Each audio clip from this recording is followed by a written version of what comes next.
everyone, it's your girl Shay here, and I'm back with another video for you guys.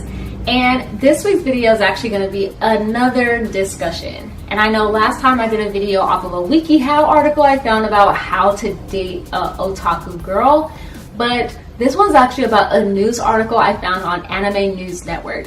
So the original article was actually on a website called Anime, but it's actually a Japanese website. So I don't know any Japanese, so I couldn't actually read it, but Anime News Network gladly actually did a response to this article. So pretty much this article that came out is talking about basically, is love difficult for an otaku? And it's mostly based off of an anime that's released, and it's called Otaku Love is Hard for an Otaku. And based off of this anime, they decided to do this poll to see whether or not this was true. And overwhelmingly, a lot of people actually said yes. They did split it up between females and males. And according to guys, they said that they believe that finding love is difficult. They said about 64% said love is tough, 29% said it's not so difficult, and 7% said that they weren't so sure. So predominantly, a lot of females actually answered this. 67% of the respondents were actually female. So a lot of them said, as far as the males, said why they said they feel like love is difficult. And one response said, I watch beautiful 2D romances too much and tend to dream. Real romance is very difficult. I don't understand what partners, non-otaku, are thinking at all. So it seems like from a lot of the responses that I read, a lot of them are saying that since they are so influenced by 2D romances, they find love to be difficult. Some of them don't understand females at all, and it seems like a lot of it is just a communication issue overall. And a lot of them also said that unfortunately their ideal woman is actually someone who looks like a 2D animation. One person said, since my ideal image of a woman is two-dimensional, the gap with reality ends up getting even bigger. Time to connect with women gets to be a hassle, so I want to prioritize time for hobbies.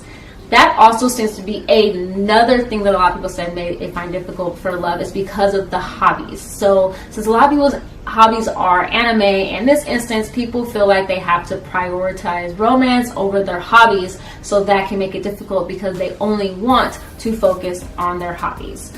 Also, what another person says is, I feel like going out with real women is a waste of the money, time, and effort. Instead of that, I think it's fun, and there's no loss in buying and enjoying games and manga, watching anime and being healed and being moved by voice actors' talents. Basically, he feels like it's a waste of time to spend any real money on women, and he feels like it's a waste of all his money. And another person said, I'm prejudiced against girls. No matter how much people make the point that two-dimensional and three-dimensional girls are different, I don't trust them at all. So this guy just doesn't like women, it seems, at all. And one person says, I have no free time to fall in love with 3D women. So a lot of them basically are saying they don't have any time to fall in love with an actual girl. Not only that, but it seems like also because the stigma that is involved with liking anime, it might come off as a turnoff for some girls if they're not already into it themselves. Also, when it came to the women's side of things, because once again 67% of the respondents were female, a lot of them seem to have had an issue when it comes to juggling their hobbies and romance. So some of them feel like they don't want to put romance, once again, ahead of their games or ahead of their anime, so they don't want to have to prioritize for it. So they find it easier just to play their games or watch their anime.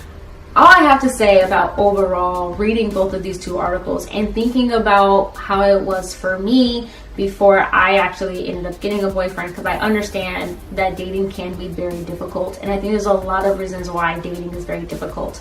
But the reasons why I feel dating is difficult for anybody who's involved in any kind of a hobby that people don't understand, whether it's anime, video games, or comic books, Star Wars, Star Trek, however, is because some people just don't understand it, and there's a huge stigma involved in it. If you're involved in anything that people can deem as nerdy, people seem to think that it's strange or it's weird. But I feel like the stigma goes even further for anime. People think, especially when it comes to the guys, that if you like anime, you're deemed as creepy or weird, especially if you have this huge fetish for it. And for girls, many people also say that if they approach a guy and they tell this guy that they like anime, it can come off as very strange or weird. There was one comment also during the article for the female responses that someone said, why don't you just date a guy that's also an otaku? And they said they don't want to have to share their hobbies. I kind of actually don't understand this whole concept, to be honest. I, at one point, didn't mind if I dated a guy that was interested in the same as I was interested in, or if they weren't. I just wanted a guy that was open to it. Ultimately, my current boyfriend is into anime. He's into video games, he's into comic books, and we like a lot of the same things. So we have fun together. But I also think that to have a relationship, you also have to be open to wanting to know more about their interests if they're different from yours. And you also have to be open to talk about more things besides just that. My boyfriend and I do enjoy those nerdy aspects, but we also talk about other things. So we both like Disney. We both also like movies, and not just like action movies. We like movies in general. We like music. We have a lot of different things that we enjoy and we can talk about together besides just the nerdy aspects of our lives. That's what brought us together at first, even just as friends, because we were friends first. But we ultimately knew how to communicate with each other and just talk about anything and everything.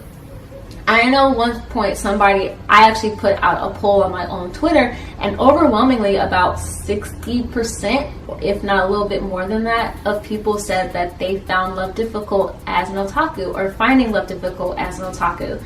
And I understand that, but in some ways, I'm just like, ultimately, love in general is hard, and I don't even think it's just an otaku thing sometimes. I think it's just in general, and I think it's because no one wants to talk to each other anymore. We have social media now, we have dating apps, and everyone's like, I can just meet someone online and talk to them all day, and I never actually have to leave my house. But in reality, it's like, if you want to have a strong connection with someone, you have to meet them in the real world and not just online. Now, is there any way to combat this? I know that for a fact I was reading up and seeing if there are actually any dating websites for anime lovers, and there actually is. There's quite a few actually. There's actually one in Japan, and they actually have suggested on their site that you talk about other things besides anime, which shows that you can find it. You just have to be able to reach out beyond your boundaries besides just talk about anime. And they made a very good explanation as to why they said this.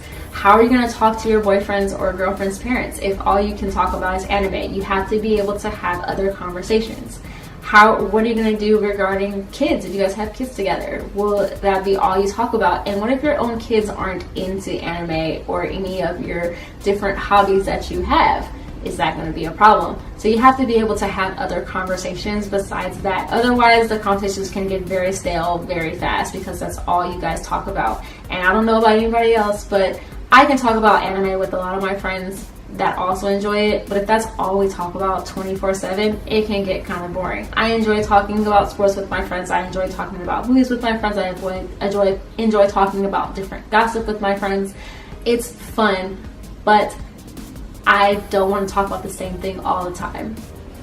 So overall, how do I feel about this article? I feel like there's some truth to it. I feel like in general, love can be difficult for otakus because it's hard for an otaku to be understood by someone who's not actually within the whole otaku sphere.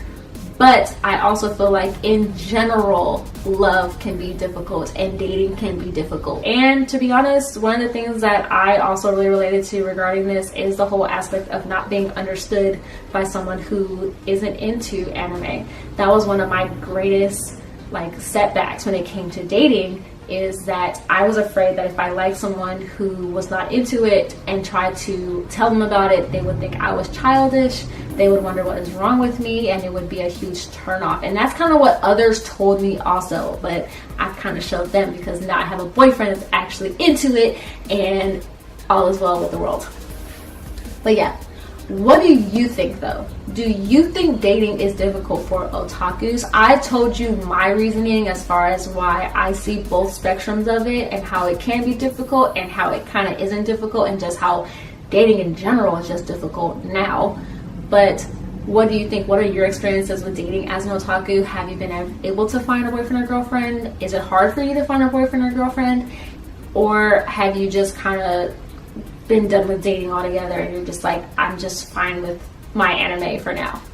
But yeah, comment down below. Let me know what you thought of it. If you want to find a news article, search animenewsnetwork.com. And it actually, the second part came out May 14th. So it's been out for almost a week now. And from there, you can also get to the first set of responses to see what guys actually said. All right, you guys, thanks so much. And like always, stay nerdy. And I will leave links down below to all my social media accounts, my Instagram, my Twitter, and my blog as well. And I have a new video out for you guys on Monday. It's probably going to be a review on Deadpool 2 because I'm going to go see it. All right, you guys. Bye.